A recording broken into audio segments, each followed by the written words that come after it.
Vienna appears elegant and timeless today, but beneath its grand facades and ornate palaces lies a story that changed the course of human civilization. Tonight, we'll discover how a modest Celtic settlement evolved into the beating heart of Europe, home to emperors who ruled over 50 million souls across 3 continents. Vienna has weathered sieges that could have altered world history, survived plagues that decimated populations, and emerged from 2 devastating world wars to become one of the most livable cities on Earth. We'll begin with an unexpected discovery beneath the city's cathedral, and from there, we'll trace the remarkable journey of this imperial capital through the ages. So just settle back and let your imagination wander as we explore the captivating story of Vienna. When you envision Vienna today, you might picture the magnificent Schönbrunn Palace, bustling with tourists admiring its Baroque splendour, or perhaps the elegant Ringstrasse with its impressive monuments and grand buildings. This city feels like the very essence of European refinement and culture. Indeed, the historic centre of Vienna serves as a testament to centuries of imperial power and artistic achievement. As the location of St. Stephen's Cathedral, and with the Hofburg Palace dominating the cityscape, there's an unmistakable sense of gravitas in this part of Vienna. You can sense that this place has witnessed momentous events, all the transformations that have unfolded over the millennia. Relatively speaking, much of the architecture that defines Vienna's character today isn't ancient. The Ringstrasse was constructed in the 19th century, as were many of the museums and grand boulevards. But the area now known as Vienna has been a crucial crossroads of European civilization for over 2,000 years, and it's also the site of another fascinating discovery. During construction work beneath St. Stephen's Cathedral in the 1990s, archaeologists made some remarkable finds. Ancient Roman coins, medieval foundations, and remnants of Celtic settlements were uncovered. These artifacts revealed that here, where classical concerts now fill ornate halls, ancient peoples once conducted their daily lives and rituals.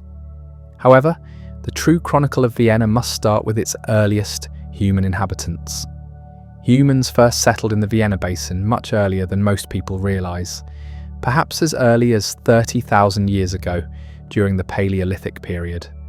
Archaeological evidence suggests that hunter-gatherer communities were already established in the fertile lands along the Danube River.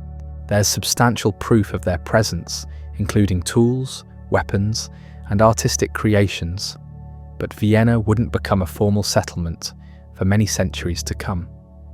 During the Neolithic period, around 5,500 to 1,800 BCE, communities in the region began establishing more permanent dwellings. The nomadic lifestyle gradually gave way as people embraced agriculture and started domesticating livestock. By the Bronze Age, the Vienna area likely consisted of scattered farming communities. There would have been extensive cultivation of grains, herding of cattle, and the introduction of bronze tools and weapons that revolutionized daily life. By the Iron Age, which commenced around 800 BCE, the region had become increasingly sophisticated. Trade networks flourished, connecting communities across vast distances. The people living in the area were more interconnected with the broader European world than ever before. Vienna was positioned to become something significant, but it was only officially established as a major settlement in the 1st century CE. The Romans arrived in the region around 15 BCE and recognized the strategic importance of this location immediately. They established a military camp on the banks of the Danube River and named it Vindobona. In many ways, this marks the true beginning of Vienna's documented history with the Romans. Vindobona was strategically vital, serving as a frontier fortress, protecting the empire's northern border. The Roman settlement occupied a relatively compact area of about 1 square kilometre. To put this into perspective, that's roughly the size of today's 1st district, the Innere Stadt. You could have walked from one end of the military camp to the other in approximately 15 minutes. Vindobona was positioned on the southern bank of the Danube River, roughly corresponding to the area where the Hofburg Palace complex now stands. The Romans established Vindobona for military and strategic purposes. Its position at a crossing point of the Danube made it accessible both overland and by river transport. It was the perfect location for monitoring the empire's dangerous northern frontier. Vindobona quickly became an essential military hub for the Romans, and over the decades, the population steadily expanded. By the 2nd century CE, Vindobona was home to approximately 15,000 to 20,000 people, including soldiers, merchants, craftsmen, and their families. It was developing both military importance and commercial significance. At its peak, the settlement boasted impressive infrastructure, including barracks, workshops, bathhouses, and administrative buildings. The Romans also constructed roads connecting Vindobona to other major settlements throughout the empire. Another crucial development was the establishment of a civilian settlement adjacent to the military camp. This area, known as the Canabi, housed merchants, artisans, and the families of soldiers. Over time, this civilian area grew substantially, creating a thriving community that supported the military garrison. Evidence suggests there were also smaller settlements and villas scattered throughout the surrounding countryside. In the late 2nd century, Vindobona received an unexpected and illustrious visitor. Emperor Marcus Aurelius arrived to personally oversee military campaigns against Germanic tribes threatening the empire's borders. The emperor established his headquarters in Vindobona and spent considerable time in the settlement. Tragically, Marcus Aurelius died in Vindobona in 180 CE, making the settlement the death place of one of Rome's most respected philosopher-emperors. This event elevated Vindobona's status within the empire significantly. The presence and death of such an important emperor brought prestige and attention to the frontier settlement. However, this period of prominence was relatively brief. In the following centuries, as the Roman Empire faced increasing pressures from barbarian invasions and internal instability, Vindobona's importance gradually diminished. Throughout the 3rd and 4th centuries, Vindobona remained a Roman military outpost, but its population and significance slowly declined. The empire was struggling with economic difficulties, political turmoil, and constant pressure from Germanic tribes seeking to cross the Danube. Something fundamental was about to change in the history of this strategic location. By the early 5th century, the Western Roman Empire was collapsing under the weight of its challenges. Germanic tribes were crossing the empire's borders in increasing numbers, sometimes as invaders, sometimes as federates serving Rome. The Roman military presence in Vindobona became increasingly difficult to maintain, as resources were stretched thin across multiple frontiers. Around 430 CE, the Romans effectively abandoned Vindobona, withdrawing their legions to defend more critical positions closer to the empire's heartland. The people of Vindobona and the surrounding region were left to fend for themselves. What followed was a period of significant transition and uncertainty. The subsequent centuries are somewhat murky from a historical perspective. There isn't abundant archaeological evidence or comprehensive written records from this era.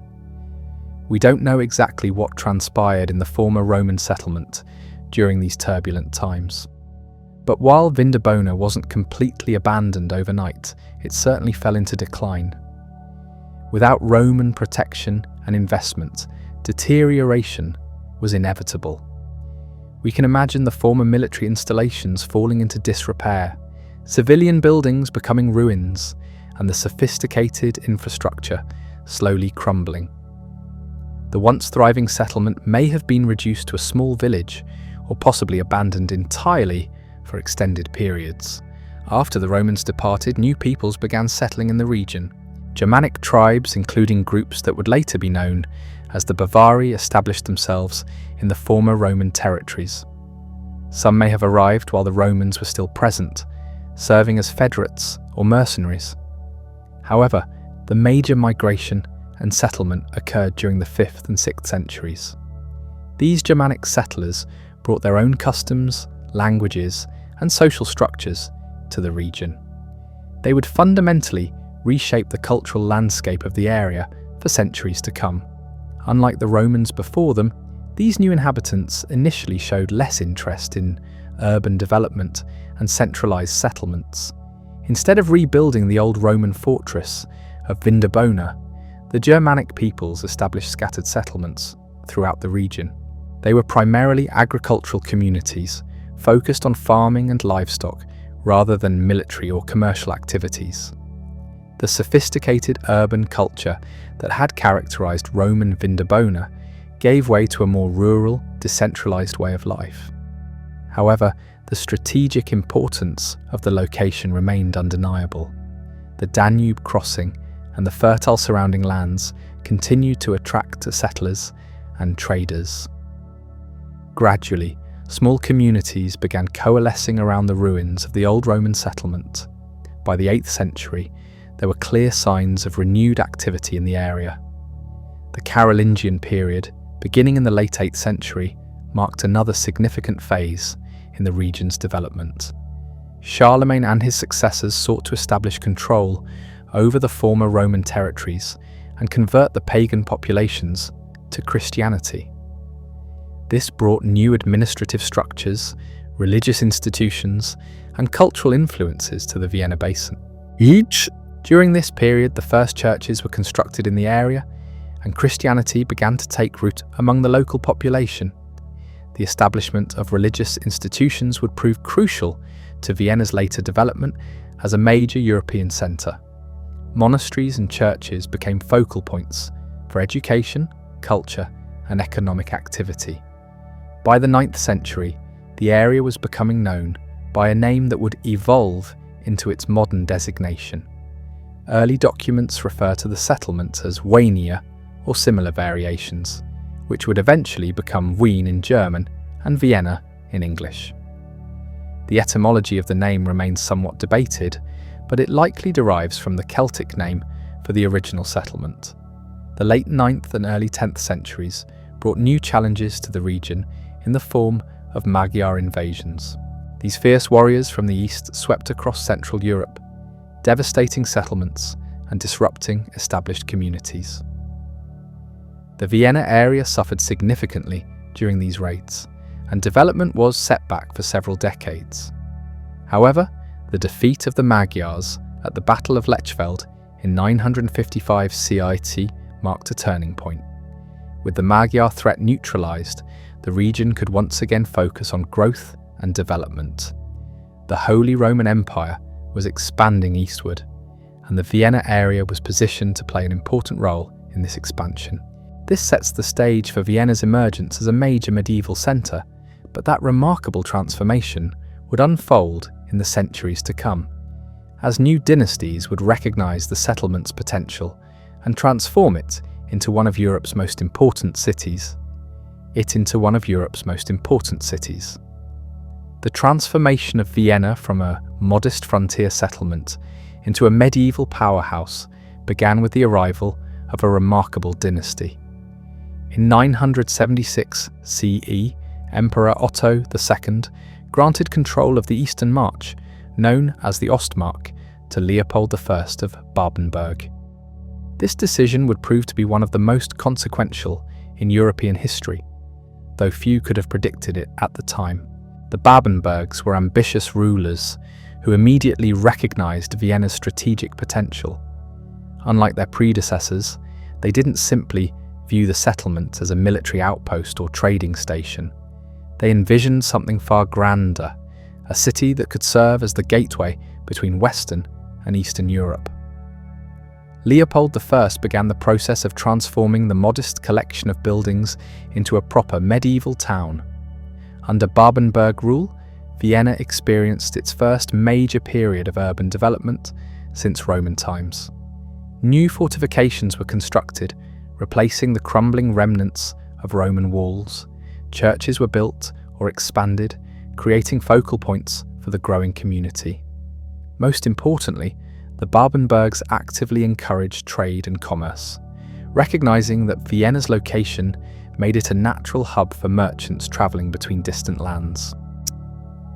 The settlement's position along the Danube proved increasingly valuable as trade routes developed across Europe.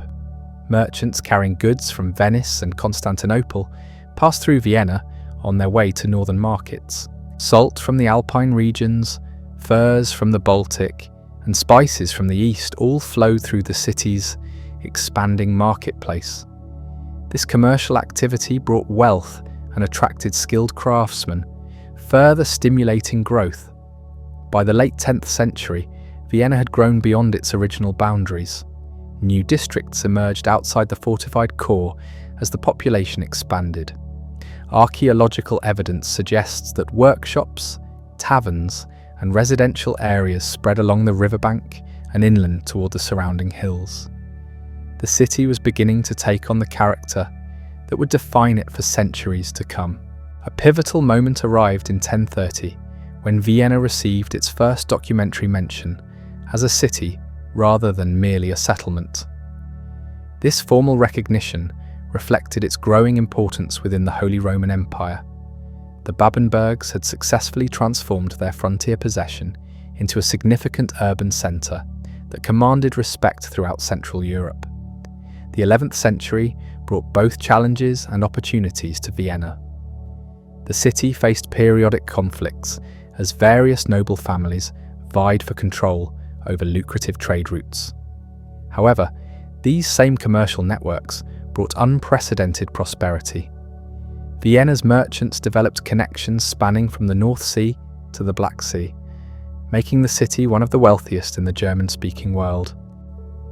Religious development paralleled economic growth during this period. The construction of new churches and monasteries not only served the spiritual needs of the growing population, but also established Vienna as an important centre of learning and culture. Monks and scholars gathered in the city, creating libraries and schools that would attract students from across Europe. Duke Henry II, Jasomir Gott, marked another turning point in Vienna's development when he moved his ducal residence to the city in 1155. This decision elevated Vienna from a regional trading centre to the capital of the Duchy of Austria. The Duke's court brought nobility, artists, and administrators to the city, further enhancing its prestige and economic importance. The establishment of Vienna as a ducal capital had profound implications for its physical development. Grand palaces and aristocratic residences were constructed to house the growing court. The city's defences were strengthened and expanded to protect these valuable new inhabitants. Streets were widened and paved to accommodate the increased traffic of nobles, merchants, and their retinues. During the 12th century, Vienna's population grew dramatically, possibly reaching 8,000 to 10,000 inhabitants by the century's end. This made it one of the largest cities in Central Europe, comparable to major centres like Prague or Krakow. The demographic expansion reflected both natural population growth and continued immigration from surrounding regions. The city's ethnic composition during this period was remarkably diverse for a medieval settlement. German-speaking settlers formed the majority, but significant communities of Slavs, Italians, and Jews also called Vienna home. This cultural diversity enriched the city's intellectual and commercial life, as different groups brought their own traditions, skills, and connections to distant markets. Jewish merchants played a particularly important role in Vienna's medieval economy. They maintained trading relationships across vast distances and possessed financial expertise that proved invaluable to the city's development. The Jewish community established its own quarter, complete with synagogues, schools, and commercial establishments that served both Jewish and non-Jewish residents. The late 12th century witnessed Vienna's emergence as a centre of courtly culture. The Babenberg dukes patronised poets, musicians, and artists, creating a sophisticated cultural environment that rivaled the courts of France and England. The legendary Minnesingers, or courtly love poets, found enthusiastic audiences in Vienna's ducal palace. This cultural flowering coincided with architectural innovation. The Romanesque style that had dominated earlier construction gave way to the emerging Gothic aesthetic. Church builders experimented with pointed arches, ribbed vaults, and flying buttresses, creating structures that soared higher than ever before. These architectural advances reflected Vienna's growing confidence and ambition. Trade guilds emerged as powerful institutions during this period, regulating crafts and commerce while providing social services for their members. The guilds constructed their own halls and established strict standards for apprenticeship and craftsmanship. This system ensured high-quality goods while creating a stable social structure that supported continued urban growth. Vienna's strategic importance became even more apparent during the Third Crusade in the late 12th century. The city served as a crucial staging point for crusading armies travelling toward the Holy Land. This brought international attention to Vienna while generating substantial revenue from the thousands of knights, soldiers, and pilgrims who passed through the city. The arrival of crusading armies also exposed Vienna to new ideas, technologies, and cultural influences from across Europe. Military innovations, architectural techniques, and artistic styles flowed into the city along with the crusading forces. This cross-cultural exchange accelerated Vienna's development as a cosmopolitan centre. However, the crusading period also brought dramatic political changes. The imprisonment of King Richard I of England by Duke Leopold V in 1192 generated enormous controversy throughout Europe. While the substantial ransom paid for Richard's release brought wealth to Austria, it also created lasting diplomatic tensions with England and France. The wealth generated from Richard's ransom was invested in Vienna's continued development. New fortifications were constructed, churches were expanded, and infrastructure projects improved the city's capacity to handle its growing population and commercial activity. These investments laid the foundation for Vienna's continued expansion in the centuries ahead.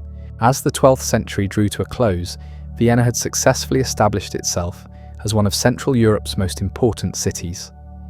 Its strategic location, commercial prosperity, and cultural achievements had transformed it from a frontier outpost into a major urban centre.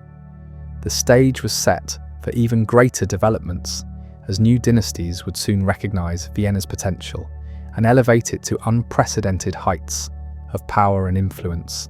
The death of Duke Friedrich II in 1246 marked the end of the Babenberg dynasty and opened a new chapter in Vienna's remarkable story.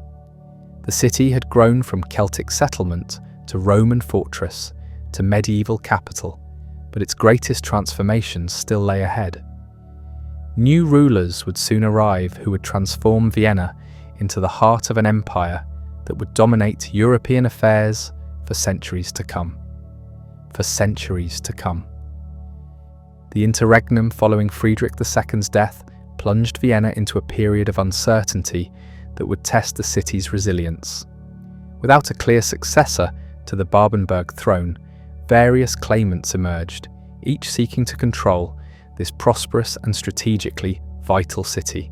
The Holy Roman Emperor Frederick II attempted to assert direct imperial control, while neighbouring rulers like King Bela IV of Hungary and King Ottokar II of Bohemia pressed their own claims through marriage alliances and military pressure. During this turbulent period, Vienna's citizens found themselves caught between competing powers. The city's merchants and craftsmen continued their daily activities, but the political instability threatened the trade networks that had brought such prosperity. Diplomatic missions arrived regularly, each representing different factions seeking to secure Vienna's allegiance. The city's walls, strengthened during the Babenberg era, now served as protection against potential sieges from rival claimants. King Ottokar II of Bohemia emerged as the most successful of these competitors. Through a combination of military prowess and diplomatic skill, he managed to gain control of Austria and Vienna by 1251.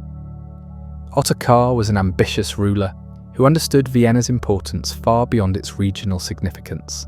He envisioned the city as the cornerstone of a vast Central European empire that would stretch from the Baltic Sea to the Adriatic. Under Ottokar's rule, Vienna experienced another surge of development. The Bohemian king invested heavily in the city's infrastructure, recognizing that a strong capital was essential for his imperial ambitions. New districts were planned and constructed, expanding Vienna's boundaries considerably. The city's population continued to grow, attracting settlers from Bohemia, Moravia, and other parts of Ottokar's expanding realm. The architectural landscape of Vienna transformed during this period as Bohemian influences merged with existing German and Austrian traditions. Churches were rebuilt in the Gothic style that was flourishing in Prague and other Bohemian cities. The royal palace was expanded and renovated to reflect Ottokar's growing power and prestige. These construction projects employed hundreds of craftsmen and labourers, further stimulating the local economy. Ottokar's court brought a new level of sophistication to Vienna. Czech nobles, German knights, and Italian merchants mingled in the royal palace, creating a cosmopolitan atmosphere that enhanced the city's reputation throughout Europe. The king patronized scholars and artists, establishing Vienna as a center of learning that rivaled the great universities of Paris and Bologna. However, Ottokar's rapid expansion eventually brought him into conflict with a formidable opponent. Rudolf of Habsburg, elected Holy Roman Emperor in 1273, viewed the Bohemian king's growing power as a direct threat to imperial authority. The stage was set for a confrontation that would determine not only Vienna's fate, but the future balance of power in Central Europe. The conflict between Rudolf and Ottokar intensified throughout the 1270s. Both rulers understood that control of Vienna was crucial to their broader ambitions. The city's wealth, strategic position, and symbolic importance made it the prize that could tip the scales of power decisively in favour of either claimant. Diplomatic negotiations alternated with military preparations as both sides sought to avoid a devastating war while pursuing their objectives. Vienna's citizens watched these developments with growing anxiety.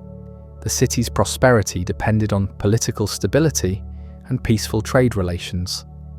A major war between the Holy Roman Emperor and the King of Bohemia would inevitably disrupt commerce and threaten the economic foundations that had supported Vienna's remarkable growth over the previous centuries. The decisive moment arrived at the Battle of Marchfeld in 1278. On the plains east of Vienna, Rudolf's forces met Ottokar's army in a confrontation that would reshape the political landscape of Central Europe. The battle was fierce and closely contested, but ultimately, Rudolf's coalition of German princes and Hungarian allies proved victorious.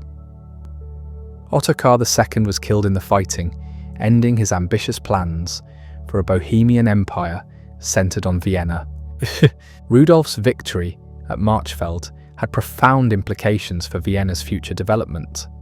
The Habsburg ruler immediately recognized the city's strategic and economic importance, but unlike his predecessor, he viewed Vienna not as the center of a vast territorial empire, but as the foundation for a different kind of power. The Habsburgs would build their influence through dynastic marriages, careful diplomacy, and gradual territorial acquisitions rather than rapid military conquest. The transition from Bohemian to Habsburg rule was remarkably smooth, reflecting Vienna's pragmatic approach to political change. The city's merchants and craftsmen quickly adapted to the new regime, recognizing that their interests lay in maintaining stability and prosperity rather than supporting any particular dynasty. This flexibility would prove to be one of Vienna's greatest strengths in the centuries ahead. Rudolf I established his residence in Vienna, making it the de facto capital of Habsburg territories. This decision elevated the city's status within the Holy Roman Empire, while ensuring continued investment in its development. The Habsburg court was smaller and less ostentatious than Ottokar's had been, but it brought a different kind of prestige based on imperial authority rather than regional power. The late 13th century saw Vienna consolidating its position as one of Europe's most important cities. The Danube trade routes continued to flourish under Habsburg protection, bringing merchants from Constantinople, Venice, and the Baltic ports. The city's craftsmen developed reputations for excellence in metalworking, textiles, and luxury goods that were sought after throughout the continent. Religious institutions also flourished during this period. New monasteries were established, and existing churches were expanded and beautified. The construction of St. Stephen's Cathedral began in earnest, replacing the earlier Romanesque structure with a magnificent Gothic edifice that would become Vienna's most recognizable landmark. This massive construction project employed hundreds of workers over several decades, demonstrating the city's wealth and ambition. The 14th century brought new challenges and opportunities to Vienna. The city faced periodic outbreaks of plague that devastated populations throughout Europe. The Black Death arrived in Vienna around 1348, killing thousands and temporarily disrupting the city's growth. However, Vienna's recovery was remarkably swift, reflecting the underlying strength of its economy and the resilience of its inhabitants. During the plague years, Vienna's Jewish community faced particular persecution as false accusations of well poisoning led to violent attacks. Many Jewish families were forced to flee the city, resulting in significant economic disruption as they had played crucial roles in trade and finance. This tragic episode demonstrated the darker aspects of medieval urban life, even in relatively prosperous and cosmopolitan cities like Vienna. The Habsburg dynasty faced its own challenges during the 14th century as the family divided into multiple branches, competing for control of various territories. This fragmentation threatened Vienna's position as a unified Habsburg capital, but the city's economic importance ensured that it remained a prize worth fighting for regardless of internal family disputes.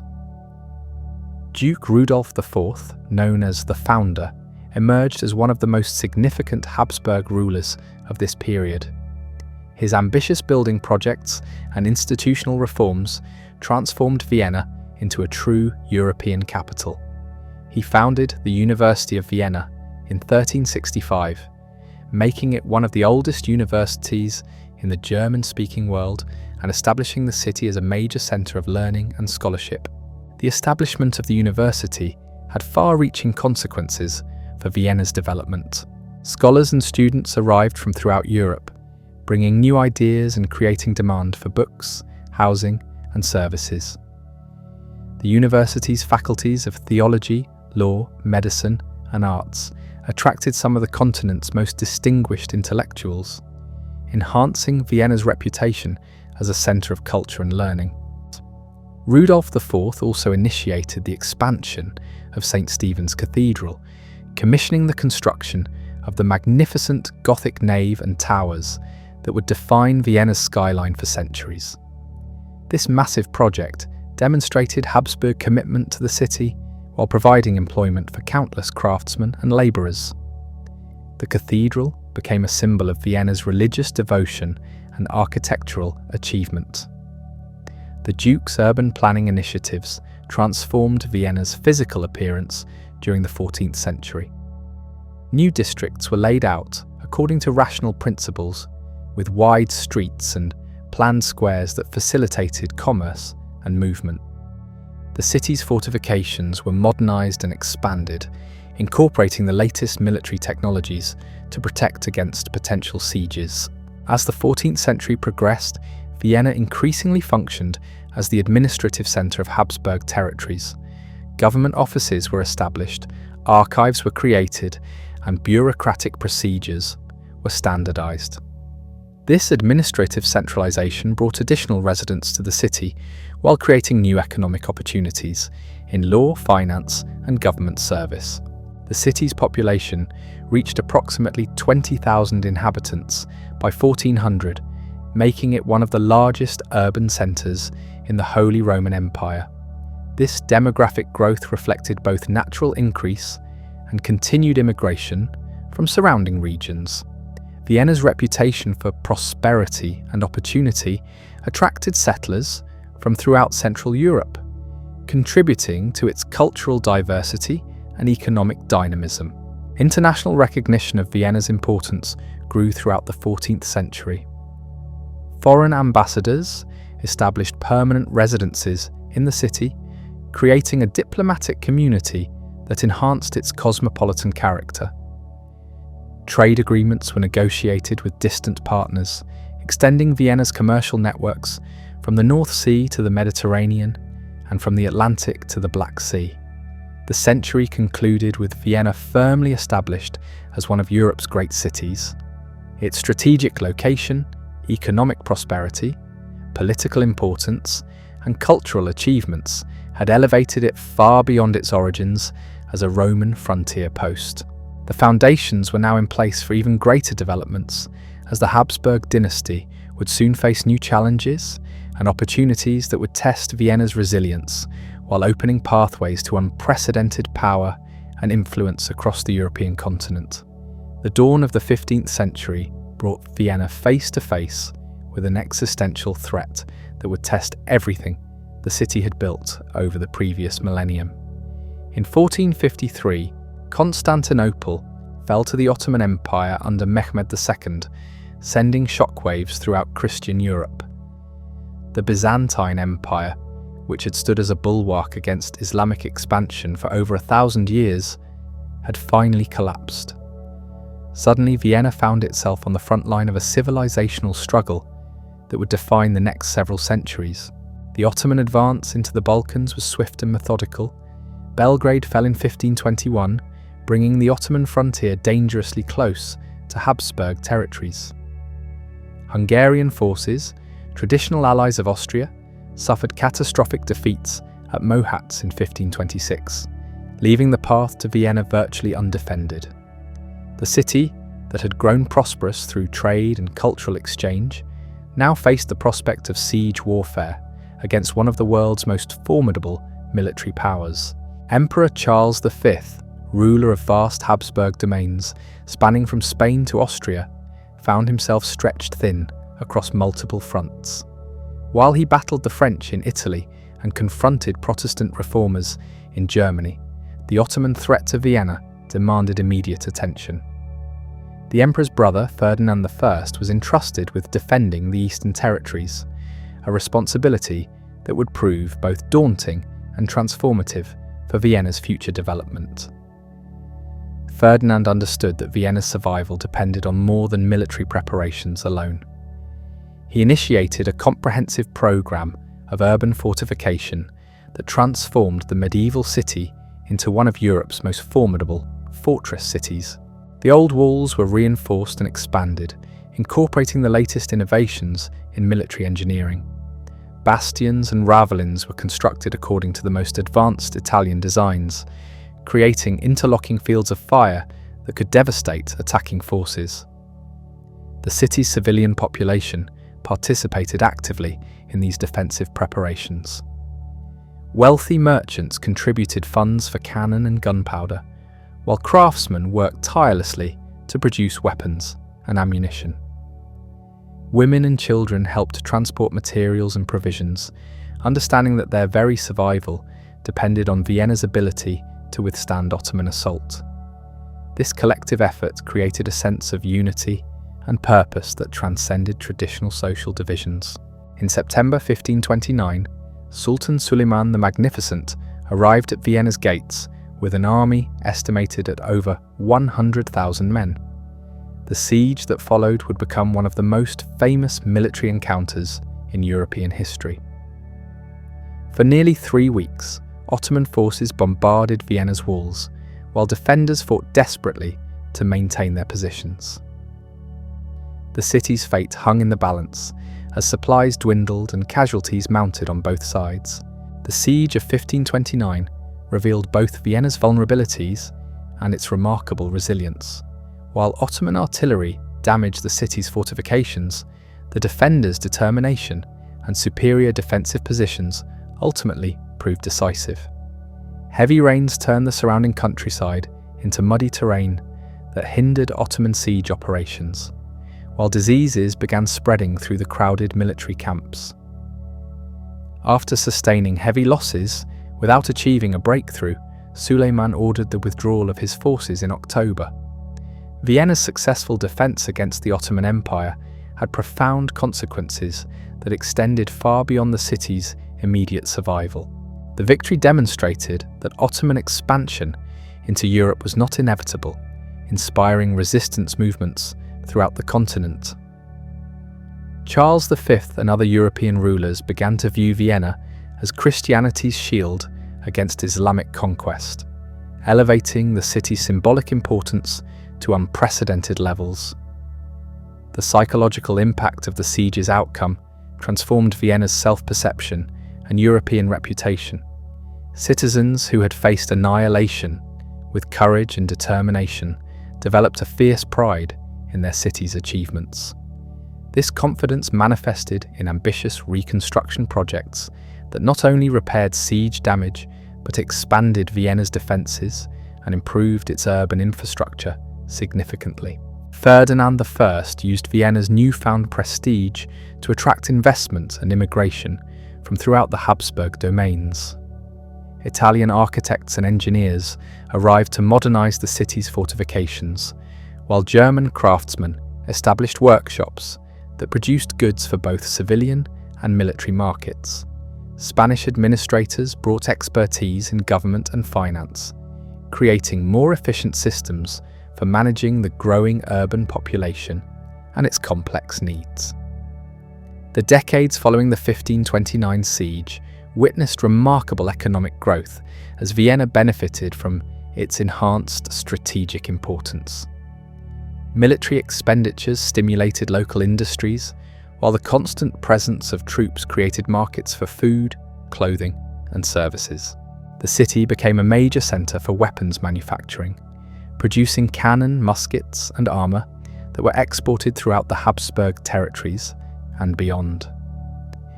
Religious developments paralleled military and economic changes during this turbulent period. The Protestant Reformation had reached Vienna by the 1520s, creating theological debates and social tensions that complicated the city's response to external threats. While Ferdinand I remained committed to Catholicism, significant portions of Vienna's population embraced various forms of Protestant belief, creating a complex religious landscape that required careful political management. The Counter-Reformation, launched by the Catholic Church in response to Protestant challenges, brought new religious orders to Vienna. Jesuits arrived in the city during the 1550s, establishing schools and engaging in theological debates that shaped intellectual discourse for generations. Their educational institutions attracted students from across Europe, reinforcing Vienna's reputation as a centre of learning while advancing Catholic theological positions. Architectural development during the mid-16th century reflected both military necessities and cultural ambitions. While massive resources were devoted to fortifications, Ferdinand I also commissioned palaces and public buildings that demonstrated Habsburg power and sophistication. The Hofburg Palace complex was expanded significantly, creating spaces suitable for imperial ceremonies and diplomatic receptions that enhanced Vienna's prestige among European courts. The city's population continued growing despite periodic military threats, reaching approximately 50,000 inhabitants by 1600. This demographic expansion reflected both natural increase and continued immigration from regions seeking Habsburg protection. Vienna's reputation as a bastion of Christian resistance attracted refugees from Ottoman-controlled territories, while economic opportunities drew merchants and craftsmen from throughout Central Europe. Cultural life flourished even amid military tensions, as Vienna's wealthy residents patronized artists, musicians, and writers.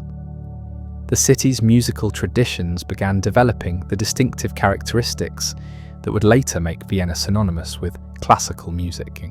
Court composers created works for imperial ceremonies, while popular musicians entertained citizens in taverns and public spaces throughout the expanding urban area.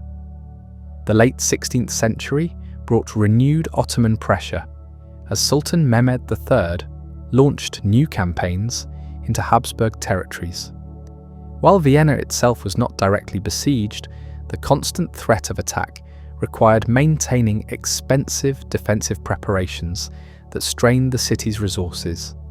These military expenditures, however, also stimulated technological innovation and industrial development that strengthened Vienna's long-term economic foundations.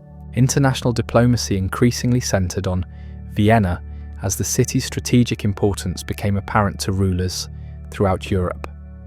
Foreign ambassadors established permanent missions, creating a diplomatic community that enhanced Vienna's cosmopolitan character while providing valuable intelligence about potential threats and opportunities.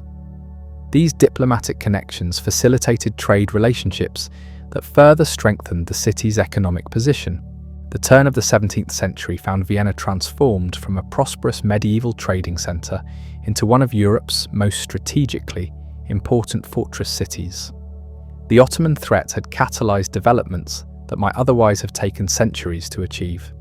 Military necessity had driven urban planning innovations, economic diversification, and cultural synthesis that created a unique urban environment combining Germanic, Italian, and Eastern European influences. Educational institutions established during this period laid foundations for Vienna's later intellectual achievements. The University of Vienna expanded its faculties and attracted distinguished scholars, while new schools provided education for growing numbers of middle-class families. These institutions created literate populations capable of participating in the complex economic and cultural activities that defined early modern urban life. The city's Jewish community faced continued persecution during these turbulent decades, with periodic expulsions disrupting established commercial relationships. However, their expertise in finance and international trade made them too valuable to exclude permanently, leading to cycles of expulsion and readmission that reflected the pragmatic necessities of urban economic life in an increasingly complex European environment. As the 17th century dawned, Vienna stood poised for even greater transformations. The city had survived its greatest existential threat while developing military, economic, and cultural capabilities that would soon propel it to unprecedented heights of power and influence. The stage was set for Vienna's emergence as the capital of a truly global empire, though the path ahead would bring new challenges that would test everything the city had learned about resilience, adaptation, and the pursuit of greatness in an ever-changing world. Religious conflicts that had simmered throughout the 16th century would soon explode into the devastating 30 Years' War, while new Ottoman campaigns would again threaten the city's very existence. Yet Vienna had proven its capacity to transform challenges into opportunities, a quality that would serve it well as it prepared to enter the most glorious period in its remarkable history. The devastating 30 Years' War erupted across Central Europe in 1618, transforming Vienna from a fortress city into the nerve centre of a continent-wide struggle for religious and political supremacy. What began as a Bohemian revolt against Habsburg rule quickly escalated into a catastrophic conflict that would reshape the European balance of power. Vienna found itself at the epicenter of this maelstrom, serving simultaneously as military headquarters, diplomatic hub, and refugee for countless displaced populations fleeing the carnage that engulfed the German states. Emperor Ferdinand II, a fervent Catholic determined to restore religious unity to his domains, used Vienna as his base of operations for coordinating the imperial war effort. The city streets buzzed with activity as messengers carried dispatches to commanders across multiple theatres of conflict. Spanish gold flowed through Vienna's banks to finance mercenary armies, while Italian engineers supervised the construction of new fortifications designed to protect the Habsburg heartland from potential enemy advances. The war's impact on Vienna's daily life was profound and multifaceted. While the city itself remained relatively safe from direct attack, its population swelled with refugees from devastated regions throughout the empire. Bohemian nobles who had remained loyal to the Habsburgs arrived with their households and treasures, seeking sanctuary behind Vienna's massive walls. These displaced aristocrats brought wealth and cultural sophistication that enriched the city's social fabric, even as their presence strained resources and housing. Military contractors established workshops throughout Vienna to supply the imperial armies with weapons, ammunition, and equipment. The city's metalworkers found themselves producing cannon and muskets instead of decorative items, while textile manufacturers shifted from luxury goods to military uniforms and tents. This wartime economy brought prosperity to many Viennese families, though it also created dangerous dependencies on continued military expenditures that would have lasting consequences. The conflict's religious dimensions profoundly affected Vienna's spiritual landscape. Ferdinand II's commitment to Catholic orthodoxy led to increased persecution of Protestant communities within the city. Many Lutheran and Calvinist families faced a stark choice between conversion and exile, decisions that tore apart social networks that had developed over generations. Those who chose to remain often did so by adopting outward Catholic conformity while maintaining private Protestant beliefs. Jesuit influence in Vienna reached new heights during this period as the Society of Jesus became Ferdinand's most trusted advisors on matters of religious policy. The order established new schools and seminaries that trained priests for missionary work in reconquered territories.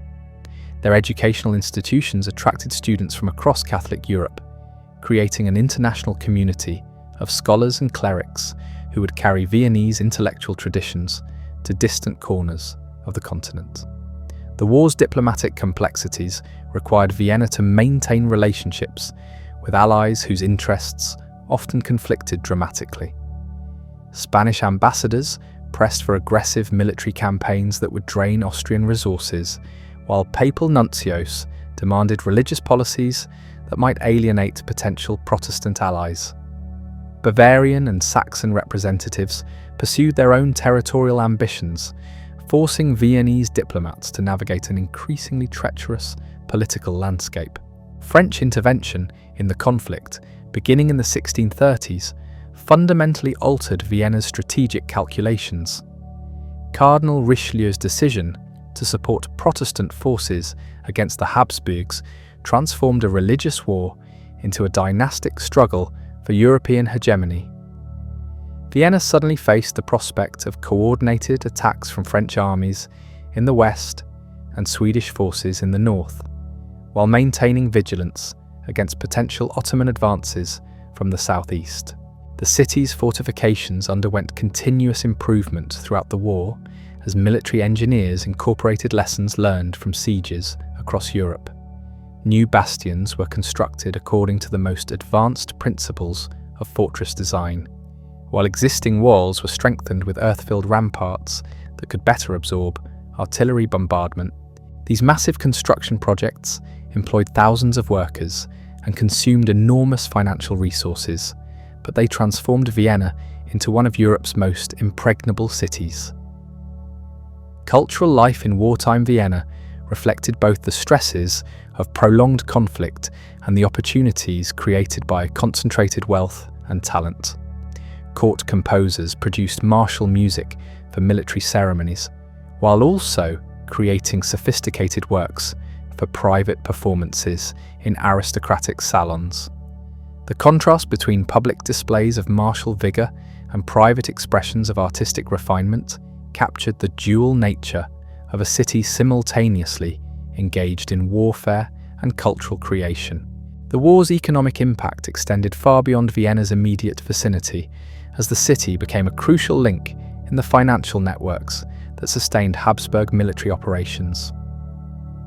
Italian bankers established branches in Vienna to facilitate the transfer of funds between Spain, Austria, and the various theatres of conflict. These financial relationships created lasting commercial connections that would benefit Vienna's merchants long after the war's conclusion. Women played increasingly important roles in Vienna's wartime society as men departed for military service or died in battle.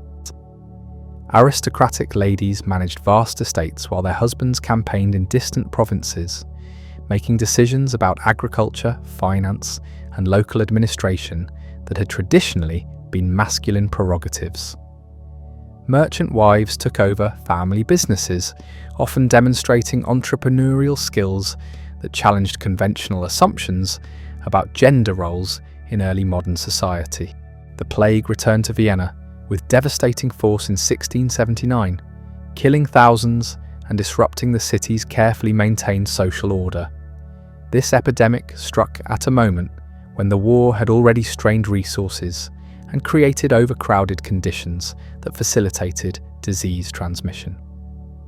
The city's response revealed both the strengths and limitations of early modern urban administration, as authorities struggled to maintain public health while continuing military operations. Religious processions and public ceremonies took on heightened significance during these crisis years as Vienna's population sought divine intervention in their temporal struggles. The veneration of the Virgin Mary intensified, with new shrines and devotional practices emerging throughout the city. These religious expressions provided psychological comfort while also serving political purposes by demonstrating Habsburg commitment to Catholic orthodoxy in the face of Protestant challenges. The Peace of Westphalia in 1648 ended the 30 Years' War, but left Vienna facing new challenges and opportunities. The treaty's recognition of state sovereignty over religious matters fundamentally altered the European political system, requiring Habsburg diplomats to adapt to a world where confessional unity could no longer be imposed through military force.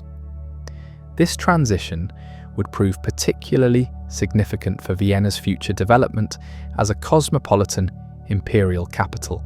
Post-war reconstruction efforts transformed Vienna's physical appearance, as damaged buildings were repaired and expanded according to new architectural principles.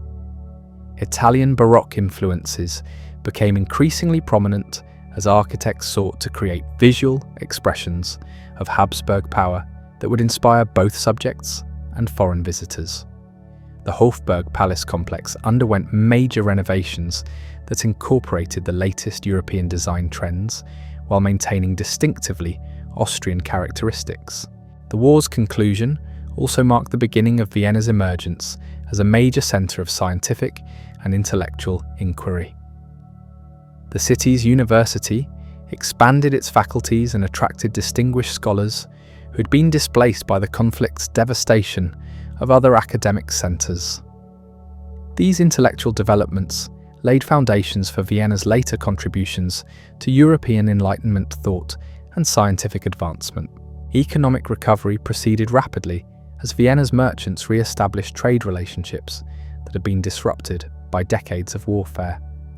The city's strategic position made it a natural hub for commerce between regions that were eager to rebuild their shattered economies.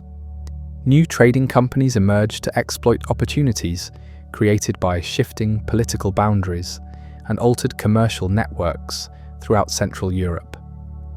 The Ottoman Empire's continued expansion into Habsburg territories meant that Vienna's military role remained crucial even after the conclusion of the European conflict. The city's fortifications required constant maintenance and improvement, as intelligence reports suggested that Sultan Mehmed IV was planning new campaigns against Christian Europe. These preparations would soon prove prescient as Vienna prepared to face its greatest trial yet. By 1660, Vienna had evolved into something unprecedented in European history, a truly cosmopolitan imperial capital that combined Germanic traditions with Italian artistic influences, Spanish administrative practices, and unique Austrian innovations in governance and culture. The city's population approached 100,000 inhabitants, making it one of Europe's largest urban centres and a magnet for ambitious individuals seeking opportunities in government, commerce, or the arts. The stage was now set for Vienna's greatest triumph and most severe test as the Ottoman Empire prepared for what would become the largest military campaign in its history. The city, that had survived religious warfare, plague, and political upheaval, would soon face an enemy whose victory would fundamentally alter the course of world civilization.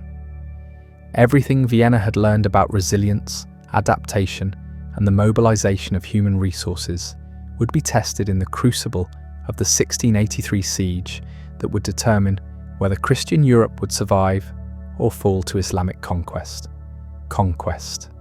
The summer of 1683 brought an ominous silence to the Vienna basin as scouts reported dust clouds on the eastern horizon that seemed to stretch beyond the limits of human vision. Sultan Mehmed IV had assembled what contemporaries described as the largest army in Ottoman history, a force so vast that its passage left the countryside stripped bare for miles in every direction. Nearly 200,000 soldiers, including elite Janissary units and massive siege artillery, advanced slowly but inexorably toward Vienna's gates.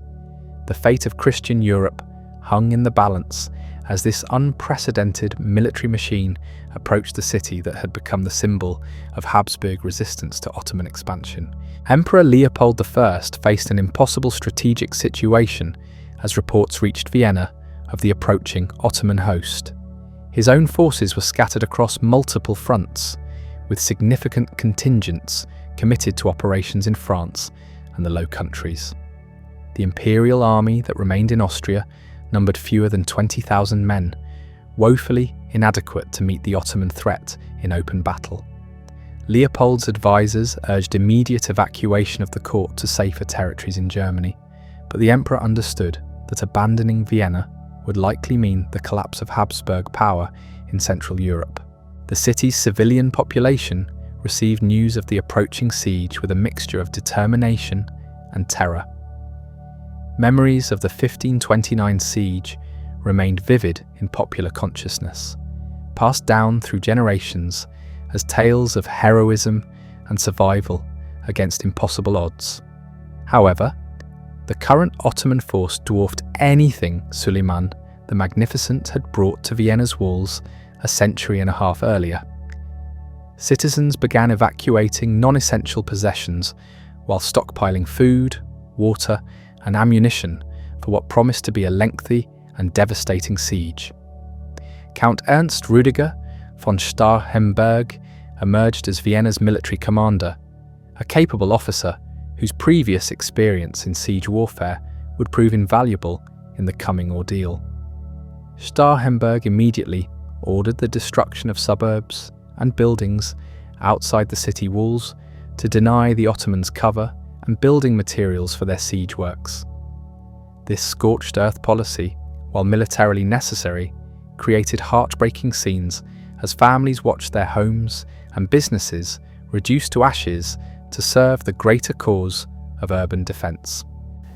The city's fortifications had been continuously improved since the 1529 siege, incorporating the most advanced principles of military engineering developed during the intervening decades of European warfare.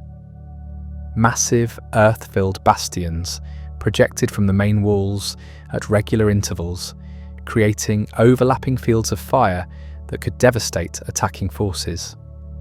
Underground galleries and countermines had been prepared to combat enemy tunnelling operations, while carefully positioned magazines stored the gunpowder and ammunition that would sustain the defence through months of combat.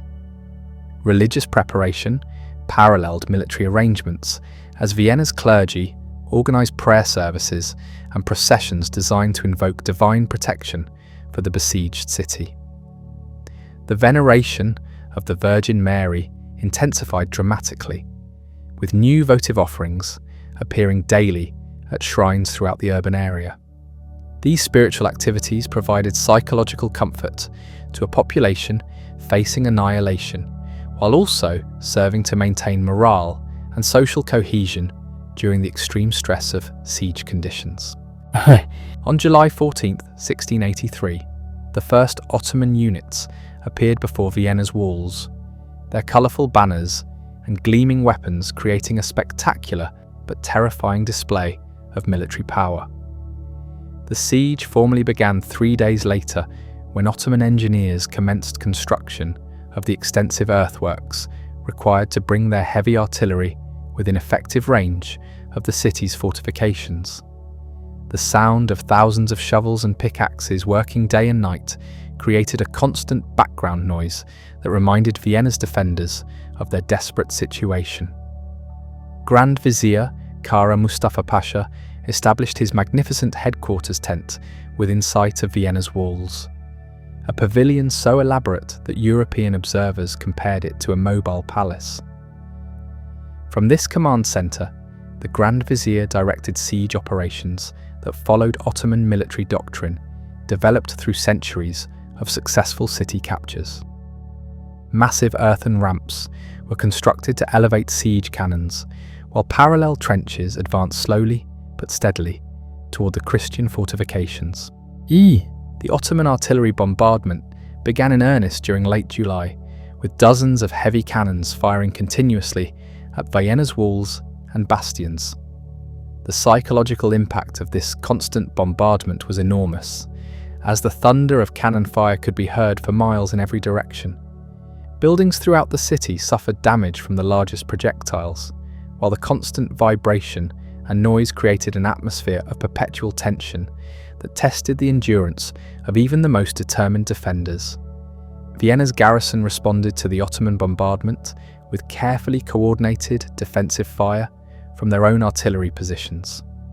The city's gunners, many of whom were experienced veterans of previous sieges, demonstrated remarkable skill in targeting Ottoman siege works and troop concentrations. Counter-battery fire proved particularly effective, with several Ottoman cannons destroyed by direct hits that temporarily reduced the intensity of the bombardment against Vienna's fortifications. Starvation became an increasingly serious concern as the siege entered its second month. Despite careful rationing, the city's food supplies dwindled steadily, while the Ottoman blockade prevented any possibility of resupply from the surrounding countryside. Horses were slaughtered for meat when other provisions ran low, while citizens scavenged for anything edible within the besieged perimeter. These desperate conditions created social tensions that threatened to undermine the unity essential for successful resistance. Underground warfare intensified as Ottoman engineers began extensive mining operations designed to collapse sections of Vienna's walls through explosive charges placed in tunnels beneath the fortifications. The defenders responded with their own counter-mining efforts, creating a subterranean battlefield where soldiers fought in cramped, poorly ventilated tunnels by torchlight. These underground encounters were particularly vicious, as quarter was rarely given in the claustrophobic conditions that prevented organised formations or tactical manoeuvres. Disease inevitably appeared within the overcrowded city as sanitation systems broke down under siege conditions. Dysentery and typhus spread rapidly through the civilian population, while inadequate medical supplies made treatment of both disease and battle wounds increasingly difficult. The city's physicians worked tirelessly to maintain public health, but their efforts were hampered by shortages of medicine and the impossibility of maintaining normal hygiene standards during active siege operations. Meanwhile, desperate diplomatic efforts were underway to organise a relief expedition capable of breaking the Ottoman siege. Emperor Leopold had fled Vienna for Passau, from where he coordinated appeals to every Christian ruler in Europe for immediate military assistance. The Holy Roman Empire's survival was at stake, but many potential allies were committed to other conflicts or hesitant to risk their forces against the formidable Ottoman military machine that had conquered much of the Balkans. King John III, Sobieski of Poland, emerged as the most enthusiastic supporter of Vienna's relief, understanding that Ottoman success would bring enemy forces to his own borders. The Polish king began assembling a powerful army that included the famous winged hussars, elite cavalry units whose reputation struck fear into Ottoman hearts. However, organising and moving this relief force would require weeks of preparation that Vienna might not have, given the intensity of the siege and the deteriorating conditions within the city.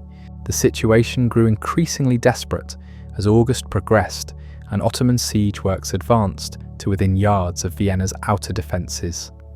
Several bastions showed severe damage from constant bombardment, while successful mining operations created gaps in the fortifications that required immediate repair under enemy fire. Ammunition supplies dwindled to critically low levels despite careful rationing, while the garrison's strength decreased daily through casualties and disease. Ottoman assault troops prepared for what appeared to be the final storm of Vienna's walls as their siege works reached completion in early September. Elite Janissary units sharpened their weapons and received final instructions for street fighting within the captured city, while artillery positions were adjusted to provide supporting fire for the anticipated urban combat. The Grand Vizier confidently predicted that Vienna would fall within days, opening the path for Ottoman expansion deep into the heart of Europe. However, Kara Mustafa's intelligence network had failed to detect the approach of the massive Christian relief army that was converging on Vienna from multiple directions. Sobieski's Poles were advancing from the north, while imperial and German forces approached from the west, under the command of Duke Charles of Lorraine. These combined forces represented the largest Christian army assembled in decades, a final desperate effort to preserve European Christendom from Ottoman conquest. The relief army's approach went undetected until September 11th, when Ottoman patrols finally reported large enemy formations moving through the Vienna woods. The Grand Vizier faced a terrible strategic dilemma: continue the siege and risk being caught between Vienna's garrison and the relief army, or abandon the siege works and fight the approaching Christians in open battle. Either choice carried enormous risks that could determine the future of both the Ottoman Empire and Christian Europe. The stage was set for one of history's most decisive battles as two civilizations prepared for a confrontation that would determine the fate of an entire continent.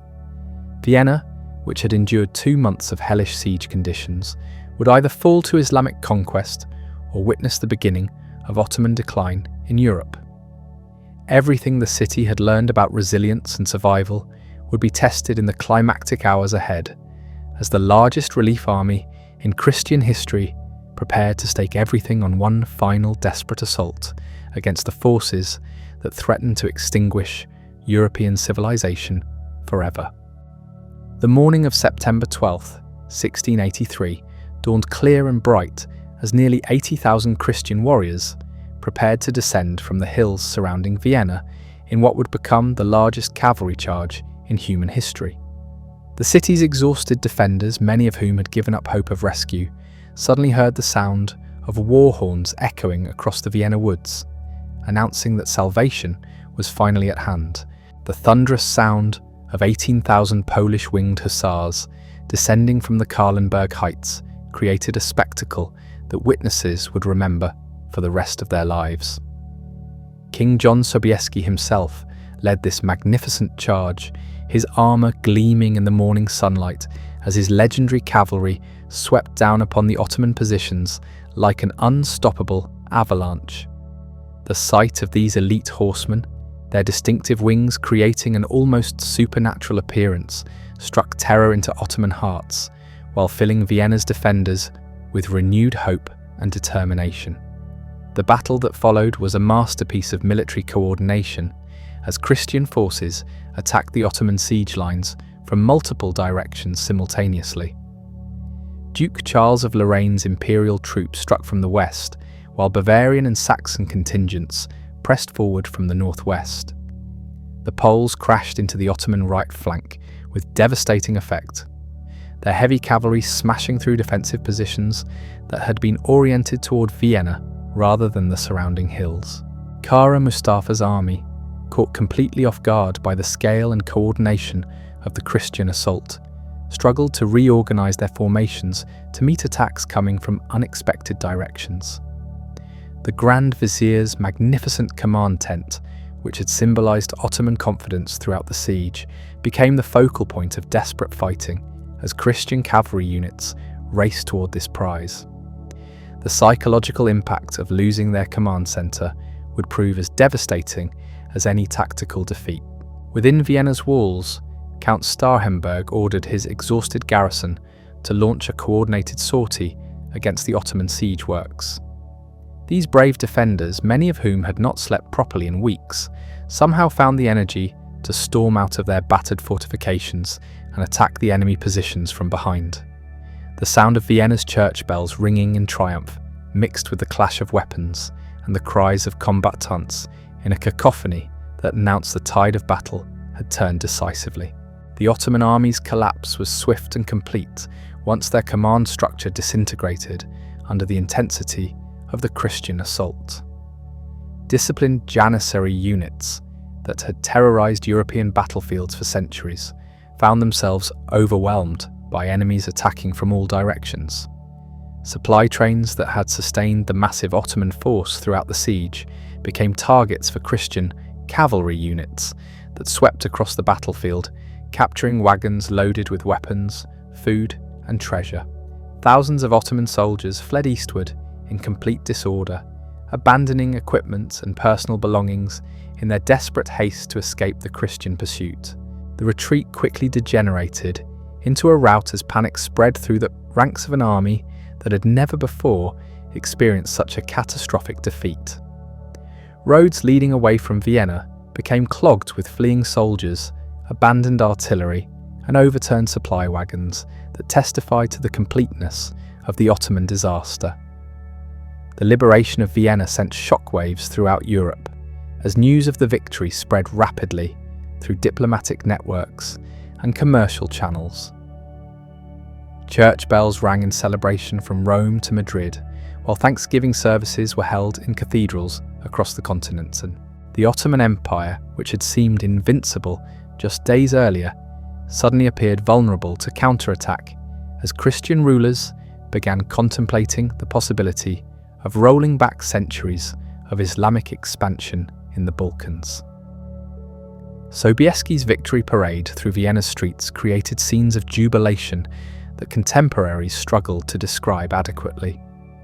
Citizens who had faced starvation and death just hours earlier now lined the routes carrying flowers and religious banners, while priests led impromptu processions of thanksgiving. The Polish king, hailed as the saviour of Christendom, received the keys to the city in a ceremony that symbolised Vienna's gratitude and its renewed confidence in the future. The immediate aftermath of the battle revealed the staggering scale of Ottoman losses in both human and material terms. Hundreds of cannons, thousands of muskets, and enormous quantities of ammunition fell into Christian hands, along with the Grand Vizier's personal treasury, containing gold and jewels worth millions of florins. More importantly, detailed maps and documents captured from Ottoman headquarters provided invaluable intelligence about enemy positions and plans throughout the Balkans. Emperor Leopold I returned to Vienna in October to find his capital transformed from a besieged fortress into the symbol of Christian resurgence. The emperor's first act was to attend a solemn mass of thanksgiving at St. Stephen's Cathedral, where he publicly acknowledged divine intervention in Vienna's miraculous deliverance. This religious ceremony established the theological interpretation of the victory that would influence Habsburg policy for generations to come. The psychological transformation of Vienna's population was perhaps even more significant than the immediate military consequences of the victory. Citizens who had endured 2 months of hellish siege conditions emerged from their ordeal with a fierce pride in their city's achievements and an unshakable confidence in their ability to overcome any future challenges. This collective experience of survival and triumph would shape Vienna's identity for centuries, creating a unique urban culture that combined resilience with optimism.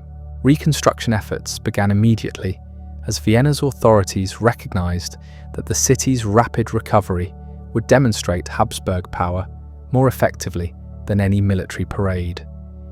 Damaged fortifications were repaired and strengthened using the latest engineering techniques, while civilian buildings were rebuilt according to ambitious architectural plans that would transform Vienna's appearance. The enormous wealth captured from the Ottoman camp provided funding for these projects, while skilled craftsmen arrived from throughout Europe to participate in the reconstruction. The victory's strategic implications extended far beyond Vienna's immediate vicinity, as Habsburg forces launched a series of campaigns designed to expel Ottoman forces from Hungary and the Balkans.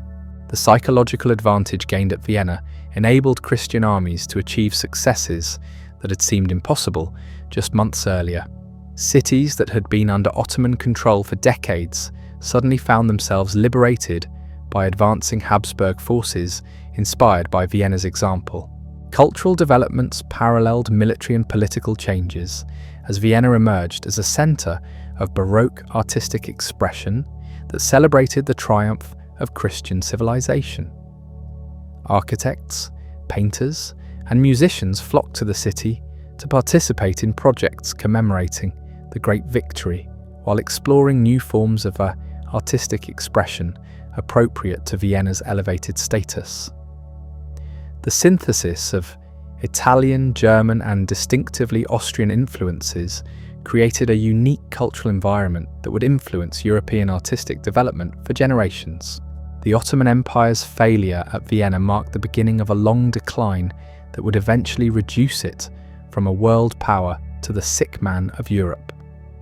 The psychological impact of the defeat was enormous throughout Ottoman territories, inspiring rebellions among Christian populations, while undermining confidence in Ottoman military invincibility.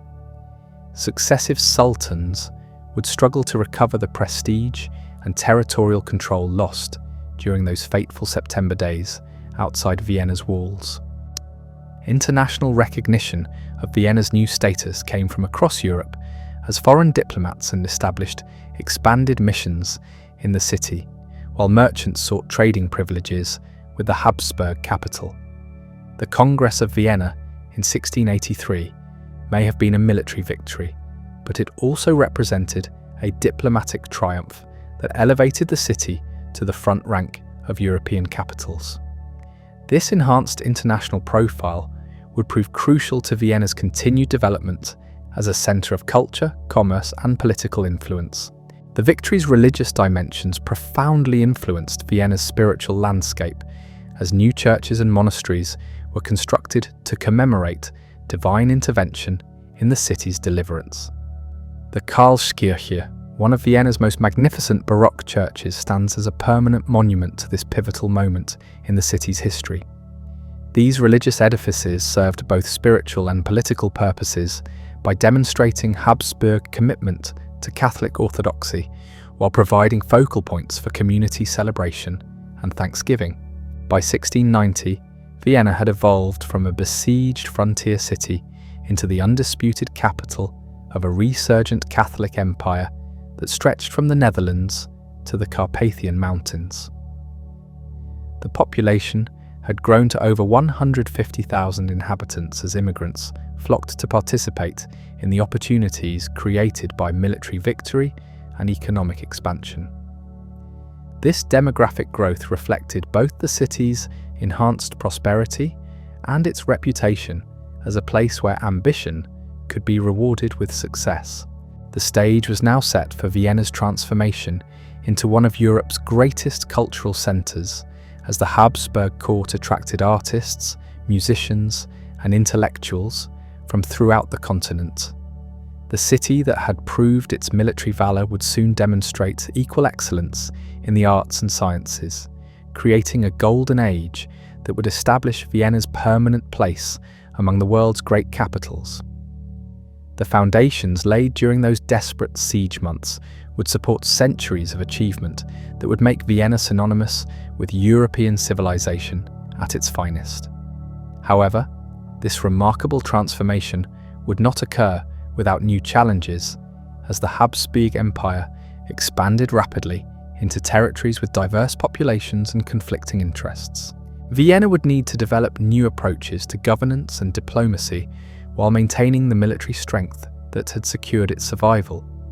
The city's greatest triumphs still lay ahead, but so did tests that would require all the wisdom and resilience gained through centuries of survival against impossible odds. The decades following Vienna's miraculous deliverance witnessed an unprecedented cultural flowering that would establish the city as the artistic heart of Europe. The wealth captured from the Ottoman treasury, combined with the psychological boost of victory, unleashed creative energies that transformed Vienna from a military fortress into a Baroque masterpiece. Italian architects arrived in droves, bringing revolutionary design concepts that would reshape the city's appearance, while creating employment for thousands of craftsmen, sculptors, and decorative artists who flocked to participate in this magnificent urban transformation. Prince Eugene of Savoy emerged as one of the most influential figures in Vienna's post-siege development.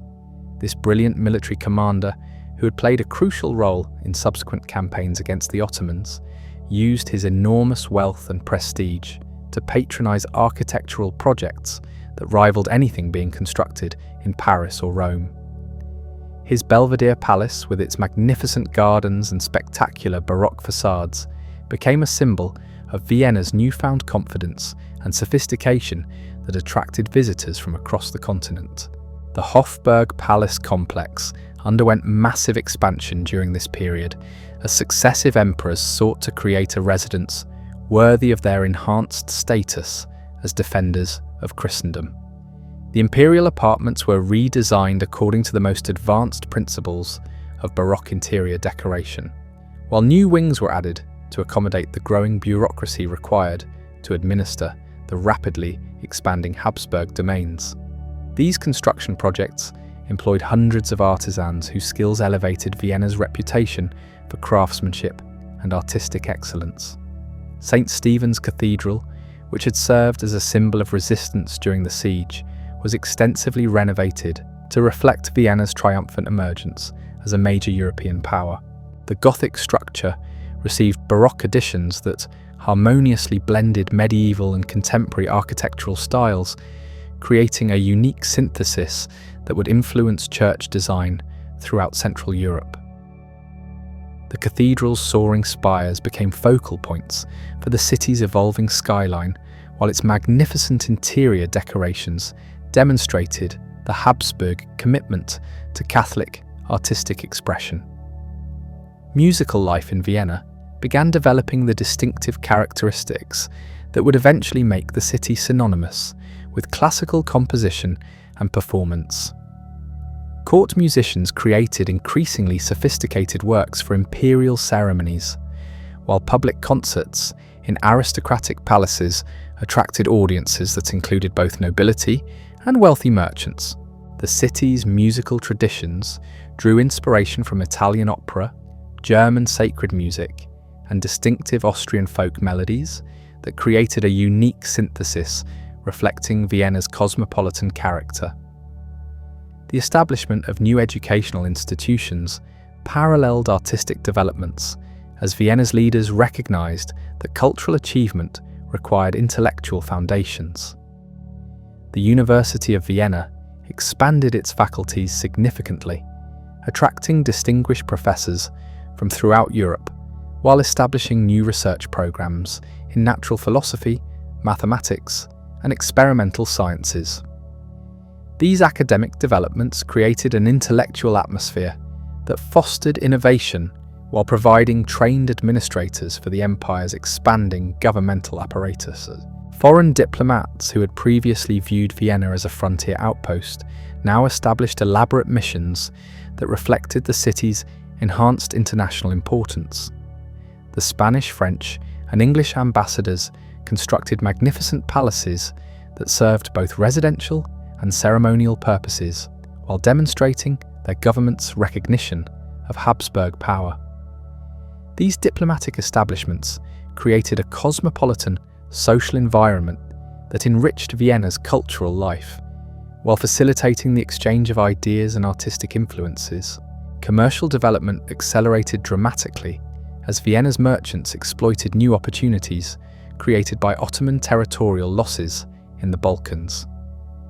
Trade routes that had been disrupted by warfare for decades were reopened, allowing Viennese businesses to establish connections with markets in Belgrade, Bucharest, and other newly liberated cities. The Danube River became increasingly important as a commercial highway connecting Vienna to Black Sea ports, while providing access to the agricultural wealth of Hungary and the Romanian principalities. Banking and finance emerged as increasingly important sectors of Vienna's economy as the city became a crucial link in the networks funding Habsburg military operations and territorial administration. Italian banking houses established major branches in Vienna, while local financiers developed expertise in currency exchange and international credit arrangements.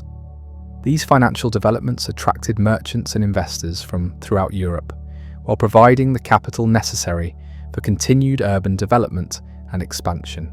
The city's population grew rapidly during the late 17th and early 18th centuries, reaching nearly 200,000 inhabitants by 1720.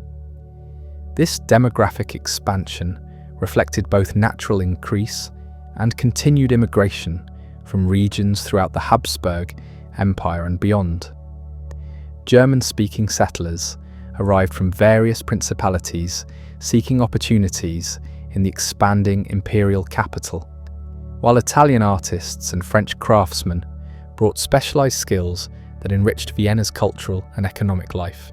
Social stratification became increasingly complex as Vienna's society adapted to its new role as an imperial capital. The traditional hierarchy of nobility, clergy, and commoners expanded to include new categories of professionals, government officials, and cultural figures whose status derived from education and achievement rather than birth. This social mobility created opportunities for talented individuals while generating tensions between established elites and emerging groups seeking recognition and influence. Women's roles in Viennese society evolved significantly during this period as aristocratic ladies became increasingly influential patrons of artistic and intellectual activities. Salons hosted by prominent noblewomen became centers of cultural discourse, where writers, musicians, and philosophers gathered to exchange ideas and seek patronage. These social institutions provided platforms for cultural innovation while creating networks that facilitated artistic collaboration and intellectual development. Religious life in Vienna reflected both continuity and change as the city maintained its Catholic identity while accommodating the diverse populations that comprise the expanding Habsburg Empire. New churches were constructed to serve immigrant communities, while existing parishes expanded their activities to address the spiritual needs of the growing urban population. Monastic orders established new institutions focused on education and charitable work, contributing to Vienna's reputation as a centre of Catholic learning and social reform. The development of Vienna's suburbs accelerated as the city's population outgrew the space available within the medieval walls. New districts emerged with their own churches, markets, and administrative structures, while maintaining connections to the urban core through improved transportation networks. These suburban developments reflected changing patterns of urban life, while providing space for the workshops, warehouses, and residential areas required by Vienna's expanding population. Technological innovation accompanied cultural and social changes as Vienna's craftsmen adopted new techniques and tools that enhanced their productivity and artistic capabilities.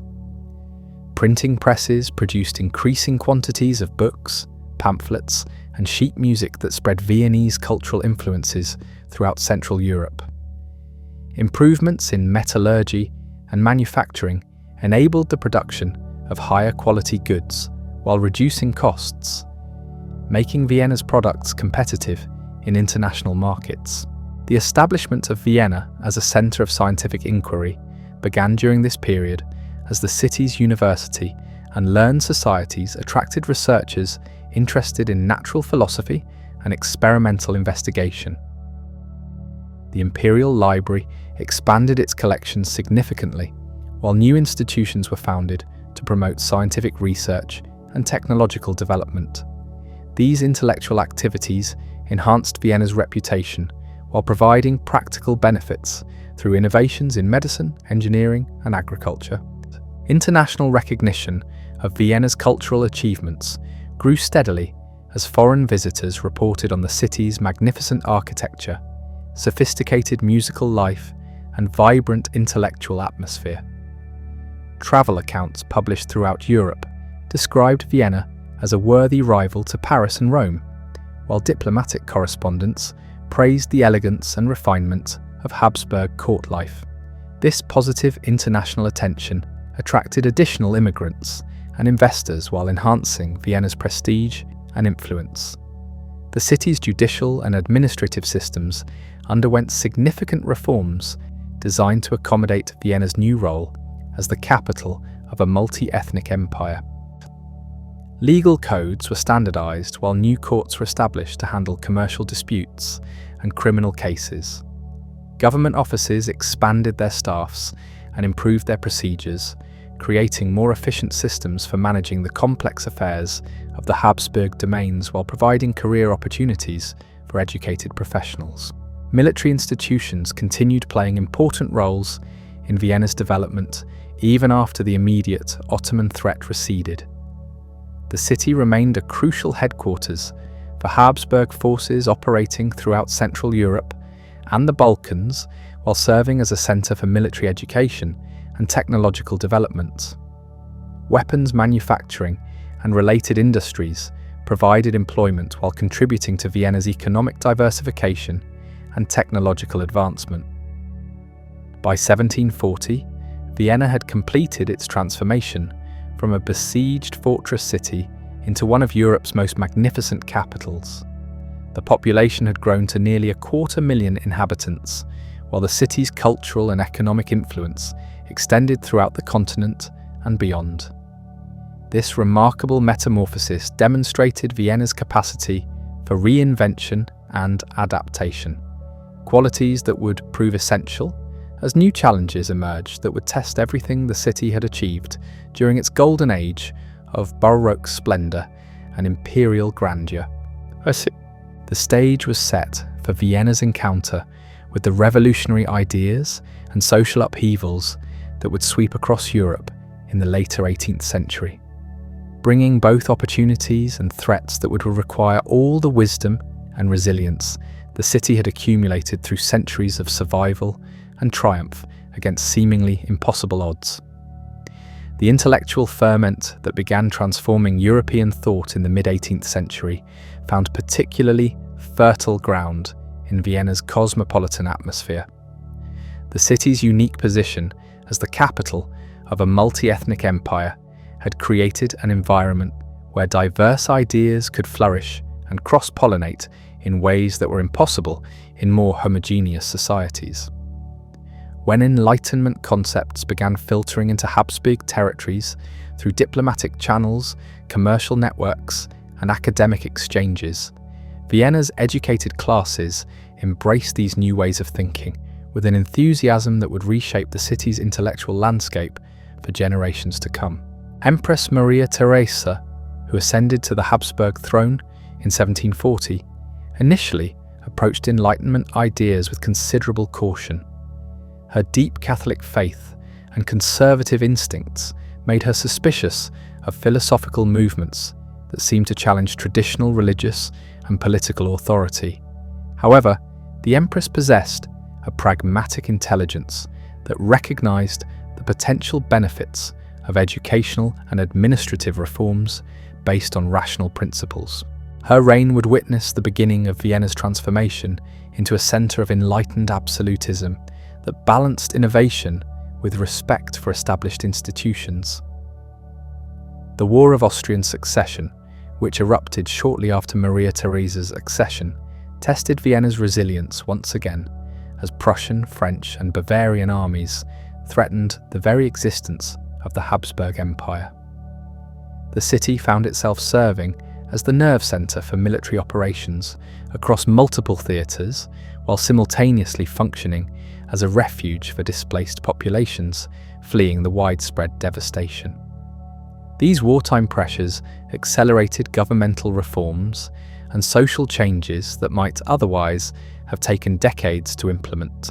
During the conflict's darkest moments, when enemy forces approached within striking distance of Vienna itself, the city's population demonstrated the same unity and determination that had characterized their ancestors' resistance to Ottoman invasion.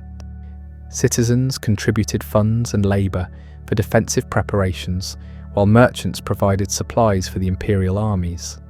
This collective effort created bonds between social classes that would influence Vienna's political development long after the immediate military crisis had passed. The eventual Habsburg victory in the war brought new territories under Vienna's administration, while confirming the city's status as the capital of a major European power. The peace negotiations that concluded the conflict attracted diplomats from across the continent to Vienna, establishing the city's reputation as a center of international diplomacy that would culminate in the famous Congress of Vienna decades later. These diplomatic activities brought wealth and prestige, while exposing Viennese society to the latest political and cultural trends from other European capitals. Maria Theresa's son, Joseph II, represented a new generation of Habsburg rulers who embraced Enlightenment principles with far greater enthusiasm than their predecessors. When he became co-ruler in 1765, Joseph brought revolutionary ideas about religious tolerance, social reform, and governmental efficiency that would transform Vienna's role within the empire and its relationship with subject populations. His vision of enlightened despotism would create both unprecedented opportunities and dangerous tensions that would test Vienna's capacity for peaceful change. The Theresian educational reforms established new schools and universities throughout the Habsburg domains, while modernizing curricula according to Enlightenment principles, emphasizing reason, scientific inquiry, and practical knowledge.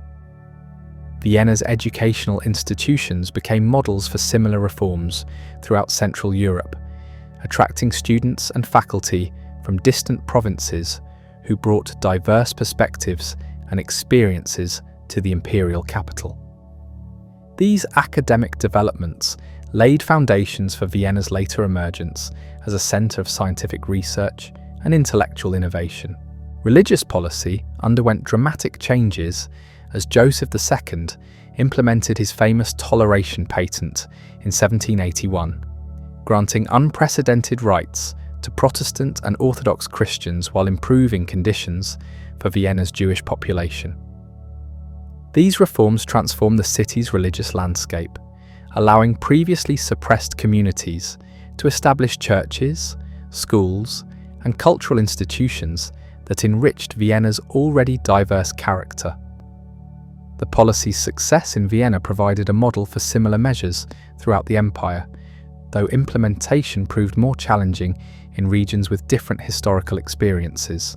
The abolition of serfdom in Austrian territories created massive social upheavals that reverberated throughout the empire, while generating new opportunities for economic development and social mobility.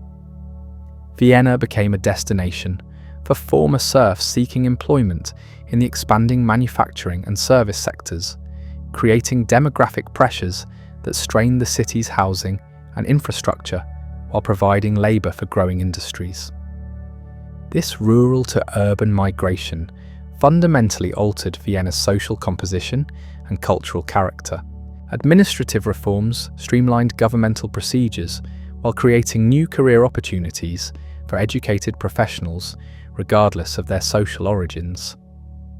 The traditional system of aristocratic privilege gradually gave way to merit-based advancement that attracted talented individuals from throughout the empire to Vienna's expanding bureaucracy. These changes created a new class of civil servants whose loyalty to the state, rather than particular regions or ethnic groups, helped integrate the diverse Habsburg territories. Economic liberalization policies encouraged commercial development and industrial innovation while reducing guild restrictions that had limited entrepreneurial activity. Vienna's merchants and manufacturers responded enthusiastically to these opportunities, establishing new businesses and expanding existing operations to serve markets throughout the empire and beyond. The city's strategic location and improved transportation networks made it an ideal hub for commercial activities that connected Western Europe with the expanding markets of Eastern Europe and the Balkans. Cultural life flourished under the influence of Enlightenment ideals that emphasized reason, scientific inquiry, and artistic expression as means of human improvement. Vienna's theatres presented increasingly sophisticated dramas that explored contemporary social and political issues while maintaining respect for established moral principles. Musical composition evolved toward greater complexity and emotional depth as composers experimented with new forms and techniques that would eventually culminate in the classical period's greatest achievements. The establishment of Vienna's first public libraries and museums reflected Enlightenment beliefs about the importance of making knowledge accessible to broader segments of society. These institutions attracted scholars and curious citizens alike, while demonstrating the Habsburg commitment to educational and cultural advancement. The collections grew rapidly through purchases and donations, creating resources that supported research and learning while enhancing Vienna's reputation as a centre of intellectual activity. Scientific societies and academies emerged during this period as forums for the exchange of ideas and collaborative research among Vienna's growing community of scholars and investigators. These organisations facilitated communication between researchers working in different fields, while providing platforms for presenting discoveries and theories to interested audiences. The Society's activities attracted international attention while contributing to Vienna's development as a centre of scientific innovation and technological advancement. Medical education and practice underwent significant improvements as Vienna's physicians adopted new approaches to diagnosis and treatment based on systematic observation and experimentation. The city's hospitals became centres of medical training that attracted students from throughout Europe, while developing reputations for innovative treatments and surgical procedures. These medical advances not only improved public health in Vienna, but also contributed to the city's intellectual prestige and international influence. Legal reforms based on Enlightenment principles of justice and rational jurisprudence modernized Vienna's court systems while establishing more consistent and equitable procedures for resolving disputes. The new legal codes emphasized individual rights and procedural safeguards while maintaining respect for social order and governmental authority. These changes enhanced Vienna's reputation for fair dealing while creating a legal environment that encouraged commercial activity and investment. Urban planning initiatives reflected Enlightenment ideals about the relationship between physical environment and social well-being as Vienna's authorities implemented comprehensive plans for street improvement, sanitation systems, and public spaces. New neighbourhoods were designed according to rational principles that emphasized functionality and aesthetic appeal while providing adequate housing for the city's growing population. These developments demonstrated Vienna's commitment to progressive urban development while creating models that influenced city planning throughout the Habsburg territories. The growing influence of public opinion as a force in political and cultural affairs represented a fundamental shift in Vienna's social dynamics. Newspapers, pamphlets, and coffee houses became venues for the discussion and debate of contemporary issues, while educated citizens increasingly expected to participate in shaping public policy and cultural standards. This development of civil society created new challenges for traditional authority while opening possibilities for more responsive and effective governance. International trade expanded dramatically as Vienna's merchants exploited new opportunities created by improved transportation networks and reduced commercial barriers. The city became a major centre for the exchange of goods between Western European manufacturing centres and the agricultural and raw material producing regions of Eastern Europe. These commercial relationships brought wealth while exposing Vienna's business community to new ideas and practices from distant markets. Demographic changes reflected Vienna's enhanced attractiveness as a destination for ambitious individuals seeking opportunities in government service, commerce, the professions, or the arts. The city's population approached 300,000 by 1780, making it one of Europe's largest urban centres, while creating unprecedented diversity in terms of ethnic background, religious affiliation, and social origins. This demographic complexity enriched Vienna's cultural life, while creating challenges for maintaining social cohesion and political stability. The emergence of Vienna as a centre of musical composition and performance during this period laid foundations for the city's later reputation as the world's music capital. Composers like Haydn, Mozart, and eventually Beethoven found in Vienna audiences that appreciated their innovations while providing patronage that enabled continued creative development.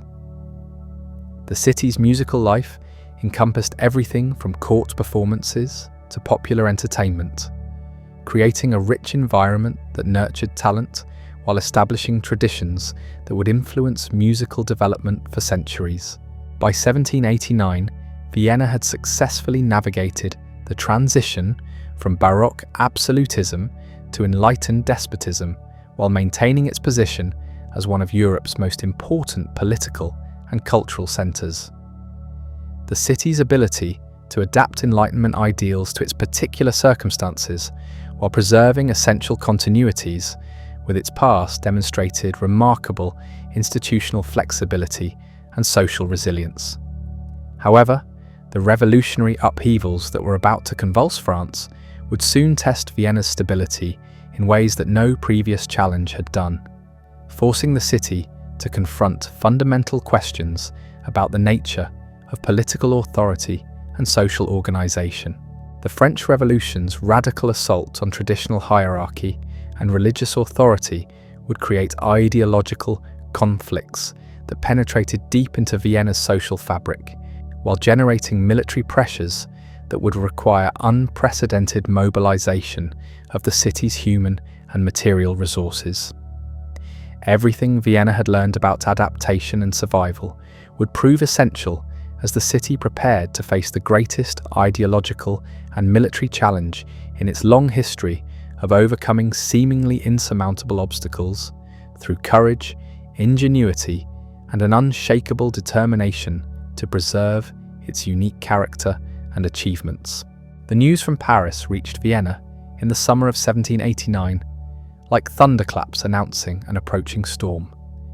Reports of the Estates General's transformation into a national assembly, followed by the storming of the Bastille, sent shockwaves through Habsburg court circles and educated society alike. What had begun as a financial crisis in France was rapidly evolving into something far more dangerous, a systematic assault on the entire framework of European civilization that Vienna had spent centuries perfecting. Emperor Joseph II, already gravely ill with the ailments that would soon claim his life, watched these developments with growing alarm. His own reform program had carefully balanced innovation with respect for traditional authority, but the French revolutionaries seemed determined to sweep away every vestige of the old order. The emperor's correspondence with other European rulers revealed his deep concern that revolutionary ideas would spread beyond France's borders, potentially undermining the delicate social contracts that held multi-ethnic empires like Austria together. Vienna's intellectual community found itself divided between those who welcomed the revolutionary emphasis on reason and human rights, and others who feared that rapid social change would lead to chaos and violence. Coffee houses that had once buzzed with discussions of philosophical abstractions now echoed with heated debates about practical political questions that demanded immediate answers. The city's newspapers, operating under increasingly strict censorship, struggled to report events accurately while avoiding language that might encourage local imitators of French radicalism. The economic implications of the French crisis became apparent quickly as trade disruptions affected Vienna's commercial networks throughout Western Europe. Merchants who had built prosperous businesses on the assumption of political stability found their investments threatened by revolutionary upheavals that made long-term planning virtually impossible. The imperial government's need for increased military expenditures strained public finances while creating inflationary pressures that affected every level of Viennese society. Religious tensions intensified as reports arrived describing the French National Assembly's attacks on Catholic Church property and privileges. Vienna's clergy, who had generally supported Joseph II's moderate reforms, now found themselves defending institutional arrangements they had previously criticised. The emperor's earlier religious tolerance policies, which had seemed enlightened and progressive just years before, were re-examined in light of French attempts to create entirely secular political systems that relegated religion to purely private matters. The death of Joseph II in February 1790 brought his brother Leopold II to the throne at one of the most challenging moments in Habsburg history. The new emperor possessed extensive experience in governmental reform from his years ruling Tuscany, but he also understood that the revolutionary crisis required fundamentally different approaches than peacetime administration. Leopold's accession marked the beginning of Vienna's transformation from a centre of enlightened reform into the headquarters of European counter-revolution. Leopold II immediately began diplomatic efforts to organise coordinated European resistance to French revolutionary expansion, while simultaneously addressing domestic grievances that might provide openings for revolutionary propaganda within Habsburg territories. The emperor's skillful balancing of reform and reaction demonstrated Vienna's continuing capacity for pragmatic adaptation to changing circumstances, though the challenges ahead would prove far more severe than anything the city had previously encountered. The Declaration of Pillnitz, issued jointly by Austria and Prussia in August 1791, committed the major German powers to restoring legitimate authority in France, while warning that revolutionary violence would not be tolerated elsewhere in Europe. This diplomatic initiative elevated Vienna's international profile, while making the city a target for French revolutionary hostility that would soon manifest in military terms. The declaration's carefully ambiguous language reflected Leopold's hope that firm diplomatic pressure might resolve the crisis without warfare. French émigré nobles began arriving in Vienna in increasing numbers as the revolutionary government's policies became more radical and threatening. These refugees brought first-hand accounts of revolutionary violence while pleading for Habsburg intervention to restore the monarchy and protect remaining royalist sympathisers. Their presence in Vienna created a visible reminder of revolutionary dangers while generating pressure for military action that conflicted with Leopold's preference for diplomatic solutions. The emperor's sudden death in March 1792 brought his inexperienced son, Francis II, to power, just as diplomatic tensions with France were reaching the breaking point. The young emperor lacked his father's political sophistication and diplomatic skills, but he possessed a deep commitment to traditional Habsburg values that would shape his response to revolutionary challenges. Francis II's accession marked the beginning of a quarter-century of warfare that would transform Vienna from a peaceful imperial capital into a fortress city once again. The outbreak of war in April 1792 initially generated optimism in Vienna, as military experts predicted that French revolutionary forces would prove no match for the disciplined armies of the European monarchies. This confidence reflected fundamental misunderstanding of the revolutionary regime's capacity to mobilize popular enthusiasm for military service while utilizing innovative tactical approaches that traditional armies were unprepared to counter. The early Austrian defeats came as shocking surprises that forced rapid reassessment of revolutionary capabilities. Vienna's role as military headquarters for the coalition forces brought unprecedented activity to the city, as generals, diplomats, and government officials coordinated complex operations across multiple theatres of conflict. The Hofburg Palace became a hub of international activity as representatives from Britain, Russia, Prussia, and other Allied powers worked to develop strategies for containing revolutionary expansion. These wartime pressures created opportunities for some, while imposing hardships on others, as Vienna's economy adapted to military requirements. The execution of Louis XVI in January 1793 sent shockwaves through Viennese society that had profound implications for both domestic and foreign policy. The French revolutionaries' willingness to execute a consecrated monarch demonstrated that no traditional authority was safe from their radical agenda. This event galvanized counter-revolutionary sentiment while providing powerful propaganda for Habsburg efforts to rally European opposition to French expansion. Military recruitment in Vienna and throughout the Habsburg territories took on new urgency as the war's scope expanded beyond anyone's initial expectations. The city's young men enlisted in imperial regiments, while civilian populations contributed funds and supplies for the war effort. These mobilization efforts created social tensions as traditional exemptions and privileges were suspended in favor of universal obligations for military service and financial support.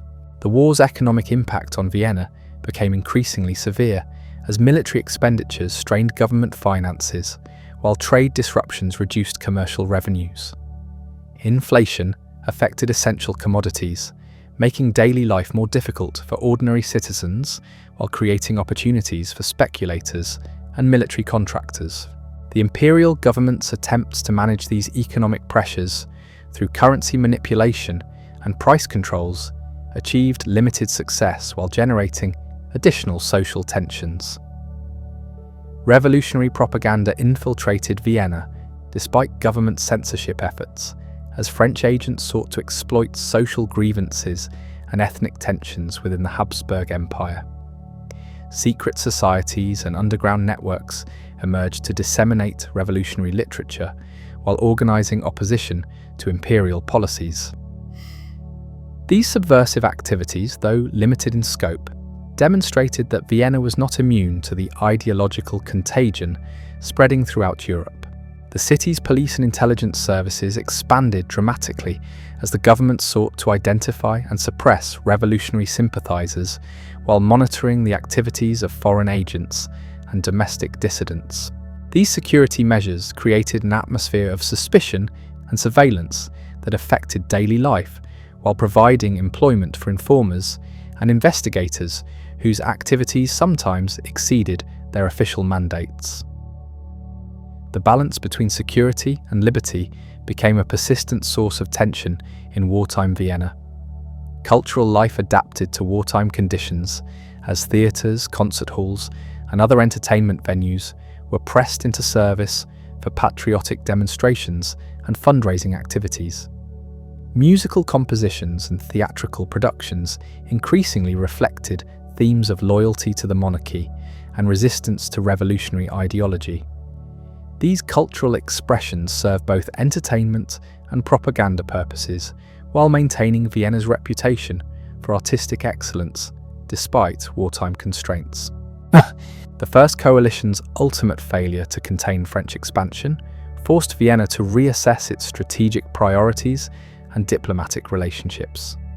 The Treaty of Campo Formio in 1797 required Austria to cede valuable territories in exchange for recognition of Habsburg control over Venetian possessions, a compromise that reflected military realities while preserving essential Austrian interests. This diplomatic settlement provided temporary respite while laying groundwork for future conflicts. Vienna's extraordinary journey from humble Celtic settlement to imperial capital demonstrates humanity's remarkable capacity for resilience and reinvention. Through 2 millennia of conquest, siege, plague, and revolution, this city has consistently transformed challenges into opportunities while preserving its unique character. From Vindobon's Roman legions to the Baroque splendor following Ottoman defeat, Vienna has repeatedly proven that great cities are forged not just by favorable circumstances, but by their citizens' unwavering determination to survive and thrive. Today's Vienna, ranked among the world's most livable cities, stands as living testament that the greatest capitals are those that never stop adapting while honoring the wisdom of their past.